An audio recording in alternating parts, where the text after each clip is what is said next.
Döntöttem egyszer, hogy menjek az élet mezején, egy szépet leljek. Kiskoromban hittem, hogy játék, nem vagyok egyedül ezzel, hát még ha beleveszem, hogy nem valami jó a falusi élet, az unalomból már elegem lett, és ebből nem kérek. Belevetem magam a viharos éjszakába, és bevonulok egy gyönyörű lánnyal a sötét szobába. Kicsiny falum, ott születtem én, nincs ott lámpa, nincs ott gyertyafény. Házunk előtt véneperfa áll, engem anyám mindig hazavár.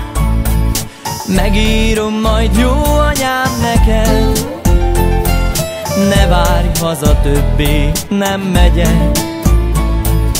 Amikor a kis falumban nyugovóra térnek, anyám, mondj el, értem egy imát.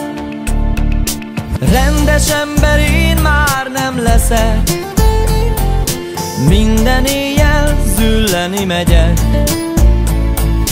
Várnak rám az üllött cimborák, a festett nők, a pezsgős vacsorák.